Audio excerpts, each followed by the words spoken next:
Yun yung sinasabi niya. Nandiyan na yung warrant of arrest. Napakasalbahe talaga nito. Warrant of arrest. Lakot pa. Unang-una para magkakaroon ng warrant of arrest. Ni wala kang formal na investigasyon. Tandaan nyo, as you...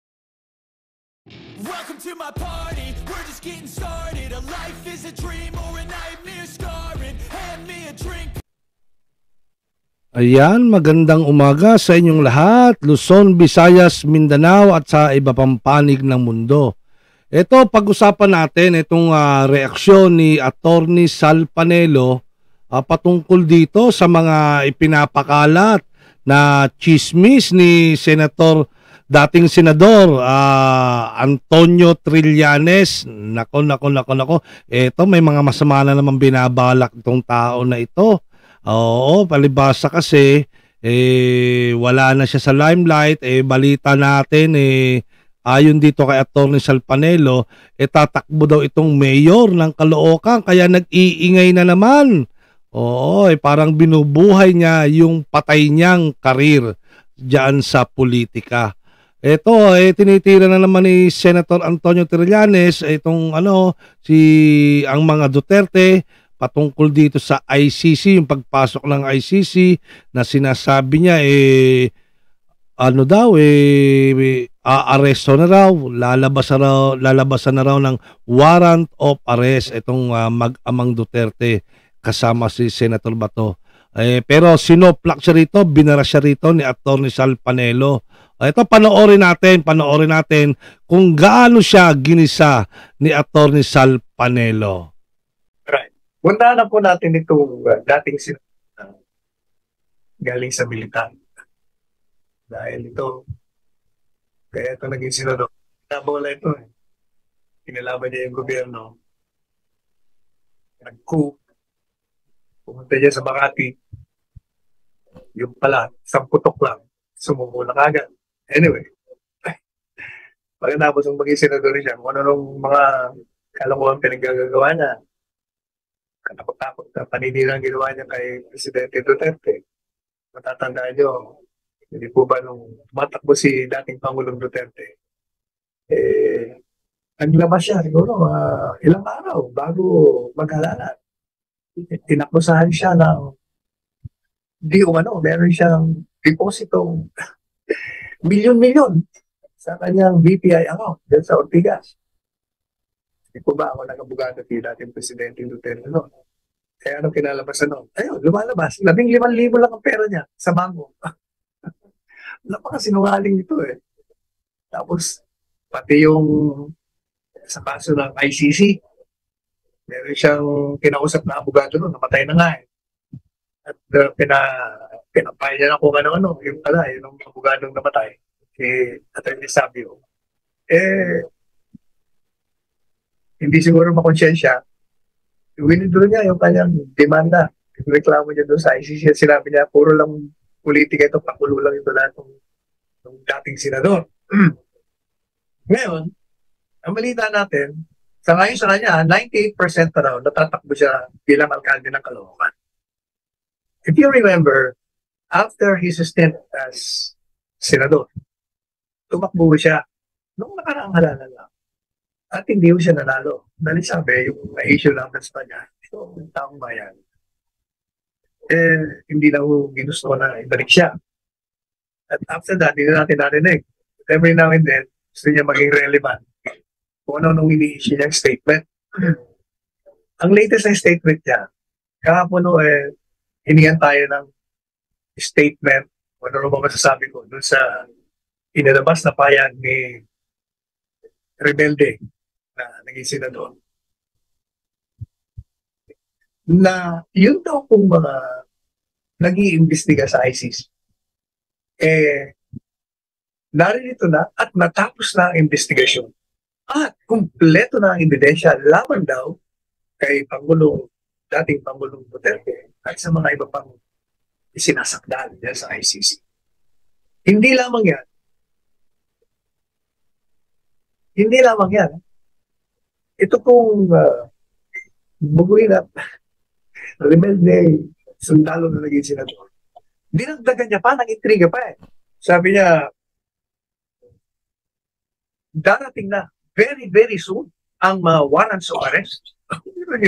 Talaga, nagkakalat ng fake news eh. So ako po'y naglabas ng statement at pinadala ko nga dun sa mga humingi sa atin na sinagot natin. Unang-una sabi ko, yung mga pahayag ng dating senador, yung mga narrative niya, thoughts niya, irrelevant, hindi importante, hindi malaga sa usapin ng ICC. Unang-una, yung isinampa niyang demanda ro sa pamamagitan ng abogadong Sabio, winidor na at binulgar na siya. Kaya talagang irrelevant siya. Pangalawa, yung mga sinasabi niya, batay sa chismis, di umano. Kasi naman, meron din namang isang dating opisyal ng gobyerno. Isa rin, may publisidad. Sinabi ba naman na ito daw mga sang-ayon sa kanya, itong dating opisyal ng gobyerno, nalaman niya raw sa isang kaibigan niya na itong mga probers nandito na. Of course, hindi naman niya in-identify kung sino yung kaibigan niya. Nandito na yung mga nag-iimbestiga sa Pilipinas. Ngayon, nagpalabas ng payag ang DOJ. Sabi, mukhang hindi nila alam. Kasi wala silang kaalam-alam kung nandito na nga. Di ba? Kaya napula pala natin ba? Hindi alam. Dapat alam nyo, sino ba nag-i-issue ng visa sa mga immigration under DOJ yan. Anyway, dahil nga doon sa chismis, sa akin chismis yun because that information, that false information, was never validated to be true by the government. In fact, apparently, di wala siyang kaalam-alam. At hindi niya alam talaga kung meron man, wala. Madalit siya, may chismis. Pero, napaniwalaan kasi nabigyan ng konting paniniwala sapagkat dati siya opisyal ng gobyerno at mataas ang kanyang tungkulin. O ito naman si Senador, ex-senator, sumali na, sumausaw na rin. Ako, ang tingin ko, apart from he wants to resurrect himself from oblivion. Kasi wala na nga siya. Gusto niyang tumakbong ngayon ng kalooban. At sinabi niya, 98% sure tatakbo siya. Kaya mo 2% na lang. Kaya di sabihin, kailangan niya ng propaganda, kailangan niya ng publisidad. Para malaman ng tao na buhay pa pala ito. So, ngayon, ito ang masasabi natin. Number 1. Sinasabi niya na nandito na nga yung mga nag-iimbestiga at nakakalap na ng ebidensya. Puntaan muna natin yung nandito na at nag-iimbestiga. Teka muna. Wala nang validation eh. Madaling sabi, hindi napatotohanan niya na nandito nga sila. Puntaan naman natin yung kumpleto na ang ebidensya. Kumpleto na ang ebidensya. Laban daw kay Pangulong Duterte. Alam po ninyo, you cannot pluck out evidence from nothing. Yung ebidensya, kukunin niyo saan? Una-una, kukunin niyo sa mga formal na pahayag ng mga nagre-reklamo. At makukuha niyo yan sa record ng gobyerno. Yung DOJ yan, hindi nga alam na nandito. Hindi man daw wala naman daw komunikasyon sa kanila. So, saan kukunin yung ebidensya? Pangalawa, pag kinausap mo yung mga nagre-reklamo, siyempre, sasabihin niya yung pabor sa kanila. Walang preba. Madalit sabi, at niwala sila doon. Wala doon man sila, kunyari, nandun sila. Sabihin nila, nakita namin. Madalit sabi, ito po ay puro haka-haka. Hindi po ebidensya. Puntaan naman natin yung sinasabi niya. Nandiyan na yung warrant of arrest. Kasalbahay talaga nito. Warrant of arrest. Lakot pa. Unang-una, parang magkakaroon ng warrant of arrest. Wala ng formal na investigasyon. Tandaan nyo, assuming na may jurisdiction ng ICC na wala, kailangan merong formal na investigasyon. Kaya nga hindi ba humihingi yung special prosecutor na permiso para di umano simulan na nila yung kanilang gustong investigasyon dito sa Pilipinas. So, kung sisimulan nila ang investigasyon, kailangan nakipag-ugnayan sila dito sa Pilipinas. Eh, ang problema nga, ang Pangulong Ferdinand Marcos Jr. nagsabi na, wala kayong jurisdiction. At hindi naman siguro tama. Sabi niya, I don't think it's right na you will tell us whom to investigate, whom to arrest, whom to put behind bars. Hindi tama yun. Kaya, earlier on, sinabi niya, sinasabi niya, walang jurisdiction yan, kaya hindi tayo mag-cooperate dyan in whatever shape or form. Pero ang problema naman dito sa napakabait itong presidente natin, na nagsalita na siya ng gano'n, yung Solicitor General naman, sinabi na walang cooperation eh, sumusulat pa, nag-file pa ng request to defend the investigation. Nung matanggihan, nagsulat pa ng motion for reconsideration, nag-file pa ng after the reconsideration was denied, nag-file pa ng appeal. Di ba napulaan natin ang sasabi natin, walang jurisdiction, pero pasok ka ng pasok sa jurisdiction ka na. Mamaya sabihin sa'yo, hindi namin mo may jurisdiction. Ganun na nga nangyari. Nung naglabas ng desisyon, 3-2, yung tatlo na nag-decide against their appeal, sabi niya, walang jurisdiction. Bakit? File kayo ng file dito sa amin. Effectively, you're admitting we have jurisdiction over you. Anyway, so, yan o ang background. Ngayon, paano ngayon? Ipagpalagay pa na natin may warrant of arrest. Di mo malaman kung saan magagaling yung warrant of arrest. Di wala kang PI, di walang filing ng formal. Kung ano, pagpalagay na natin, magicin na lang natin na mayroong warrant of arrest. Sige, tanong ko sa inyo. Sino ba ang magsiserve ng warrant of arrest? ICC? Walang kapangyarihan yan. Walang personnel.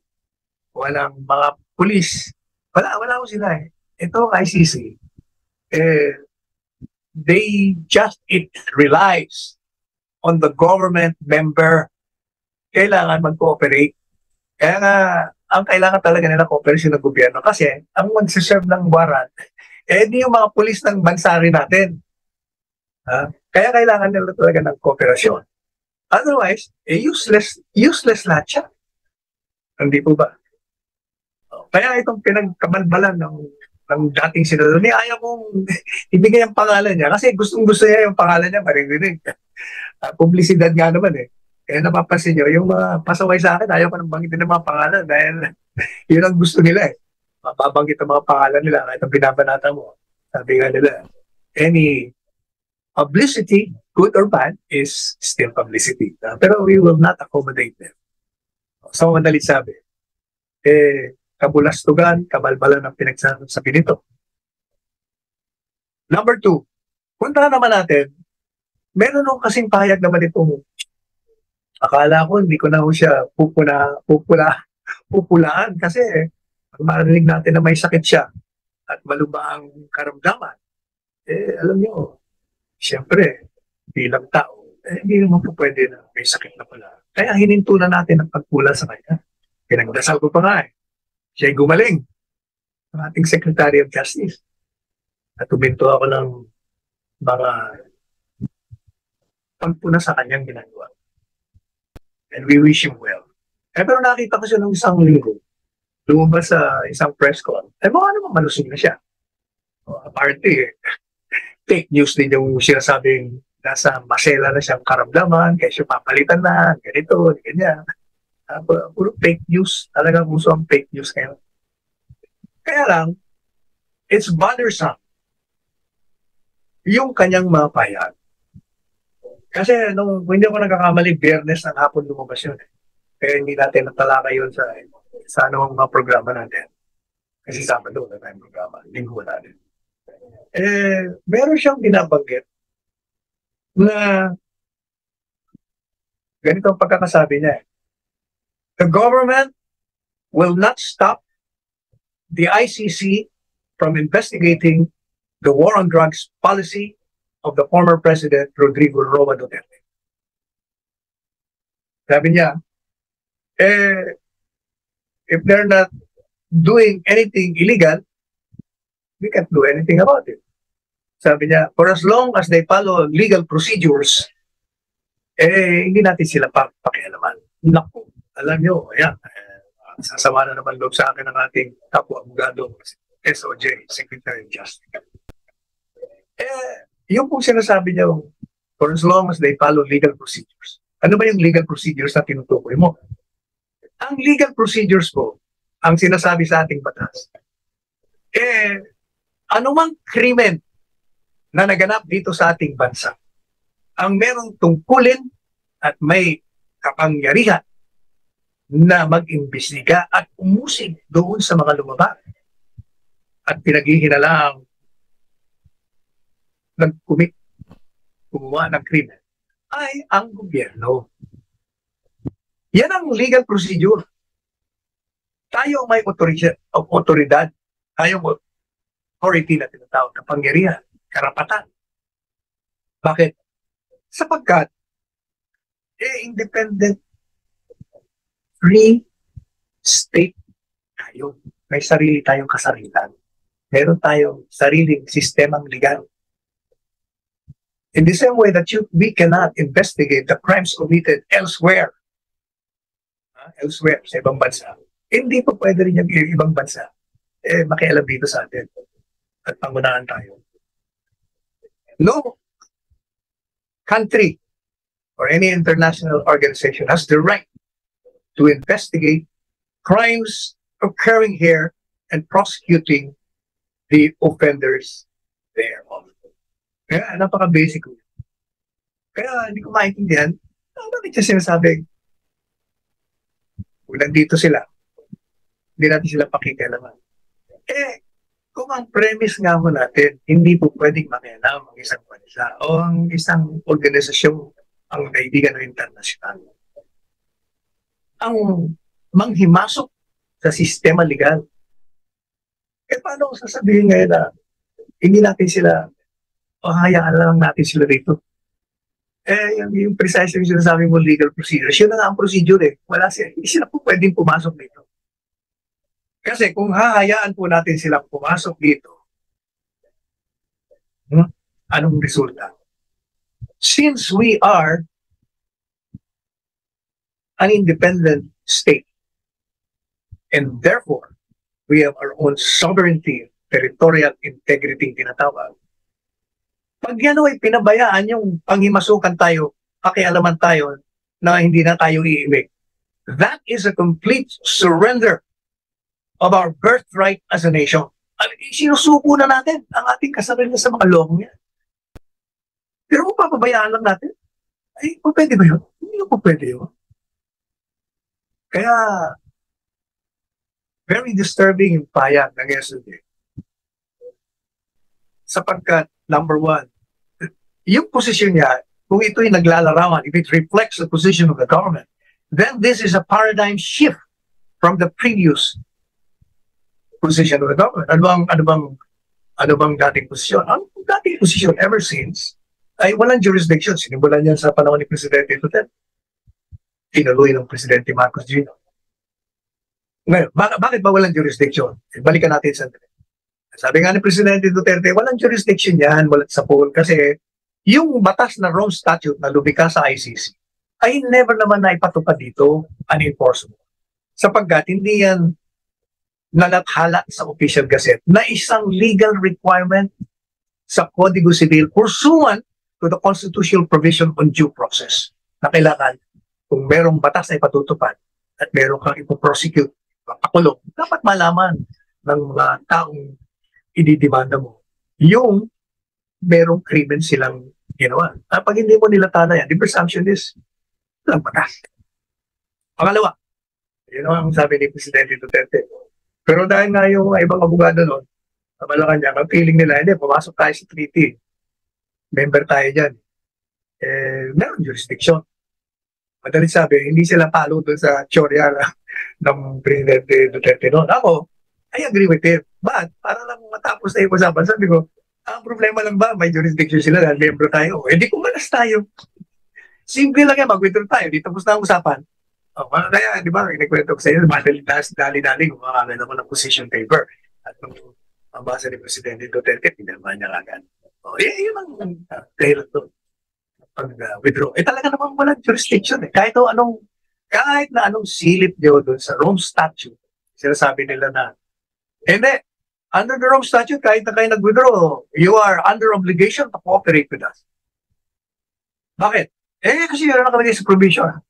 Eh, unang-una nga, hindi nga napatupad yung sinasabi mong Rome Statute. Pangalawa, even assuming na enforceable, eh, tinignan ko yung Rome Statute na sinasabi nila na pag ikaw miyembro at ikaw ay kumalas. At ang ICC ay nakasimula na ng investigasyon sa demanda sa isang miyembrong bansa. Eh, obligado na mag-cooperate. Tama. Kung nagsimula na sila mag-imbestiga. Ang problema nga, never naman sila nakapagsimula ng formal na investigasyon.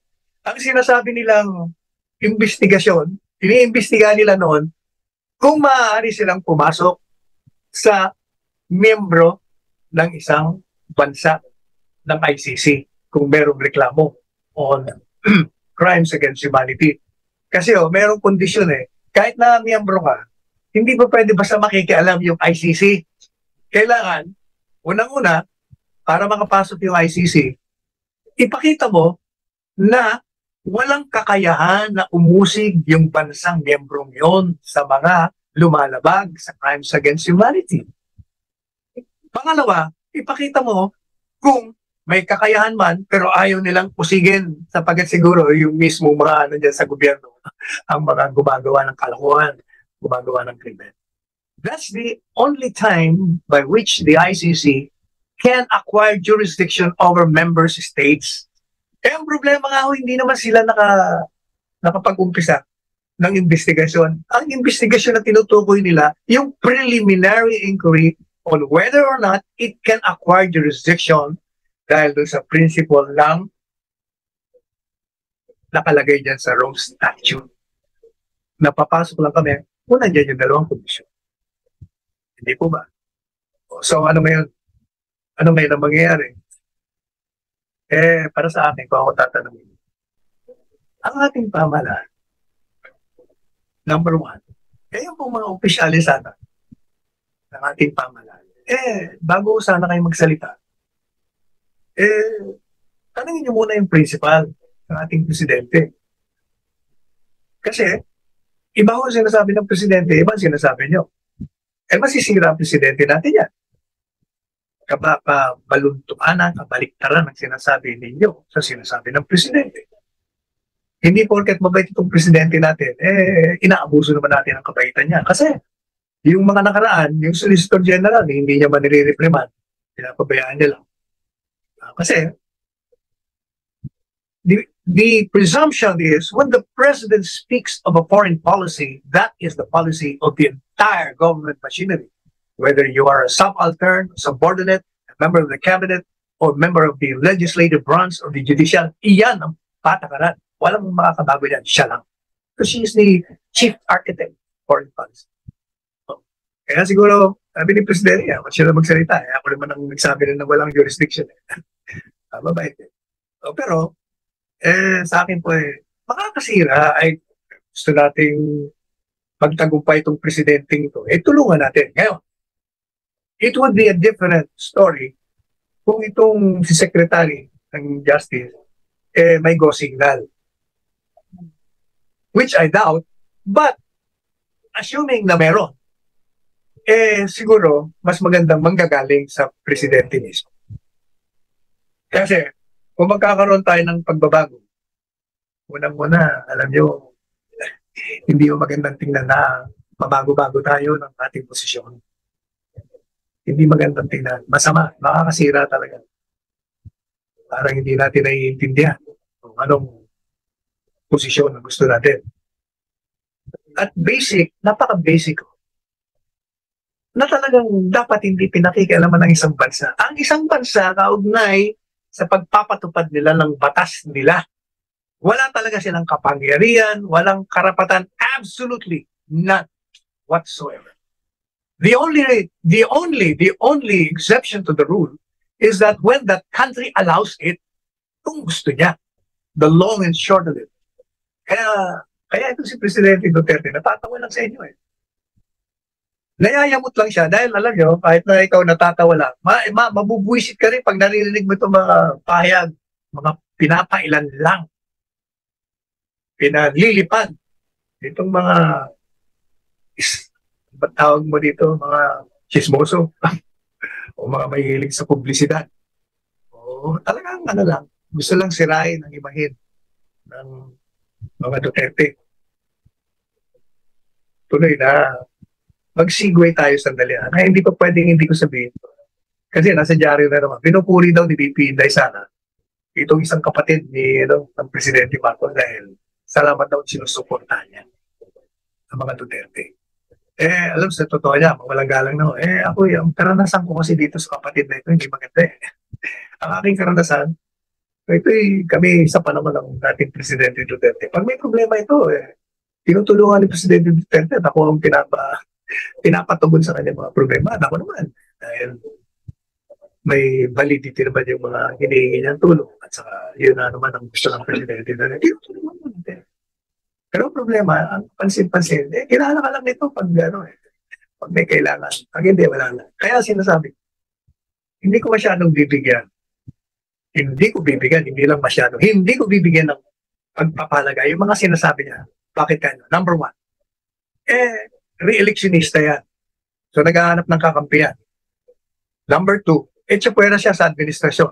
Kahit nung kampanya, hindi yung isinasama yan sa kampanya. Kaya napapansin nyo, merong mga programa ang administrasyon ng kapatid na kinukontra niya. Of course, ang palusot niya, hindi, para sa kabutihan, aking kapatid. Ang mahalaga sa akin, hindi ho natin kailangan ng suporta ng isang politiko para bigyan ng pagpapahalaga itong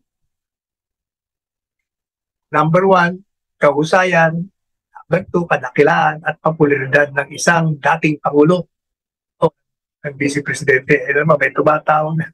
Hindi naman store mo ito. Anyway, so, ano ang mahalaga? Ang mahalaga, ang tinanong natin, ang litmus test, yung barometro dyan, ay ang taong bayan. Tingnan niyo yung survey. Kita-kita naman na survey. Ang taas ng survey rating ng dating Presidente Duterte. Mula nung umupo, sa gitna hanggang bumaba. Si BP Sara, ganun din. So yun ang mahalaga, yung suporta ng taong bayan at hindi suporta ng isang politiko. Anyway, inabot na po tayo ng oras. So, Senador na rebelde, tumakbo ka na lang doon. Ang gamitin ang Pangulong Duterte.